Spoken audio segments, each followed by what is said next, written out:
ادھر تھانہ گڑھ فتح شاہ کی حدود 547 گاف بے میں رشتہ کے تنازع پر خونی تصادم ہوا۔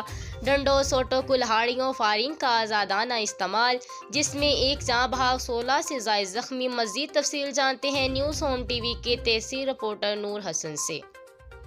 جی بالکل، تھانہ گڑھ فتح شاہ کی حدود 547 گاف بے میں شیخ برادری میں رشتے کے تنازع پر خونی تصادم۔ ڈنڈوں، سوٹوں، کلہاڑیوں اور فائرنگ کا آزادانہ استعمال کیا گیا۔ خونی تصادم کے نتیجہ میں ایک جاں بحق جبکہ 16 سے زائد زخمی ہو گئے۔ فریق اول کا 35 سالہ نوجوان عمر دراز ولد سرفراز موقع پر ہی جاں بحق ہو گیا، جبکہ متعدد افراد زخمی ہو گئے۔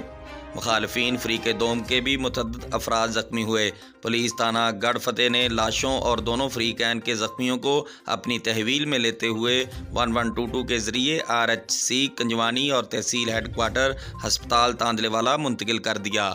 RPO فیصل آباد ڈاکٹر عابد نے واقعے کا نوٹس لیتے ہوئے متعدد پولیس افسران کو موقع پر پہنچنے اور ملزمان کو فی الفور گرفتار کرنے کے احکامات جاری کر دیے۔ RPO فیصل آباد کی ہدایت پر SP مدینہ ٹاؤن فیصل آباد حافظ کامران اصغر، DSP سرکل تاندلے والا عابد ظفر اور DSP سمندری ملک شاہد ہمراہ سرکل SHO صاحبان موقع پر پہنچ گئے۔ پولیس کی جانب سے مزید تفتیش جاری۔ کیمرہ مین ٹیم کے ساتھ نور حسن، تحصیل reporter, news home T V تاندلے والا۔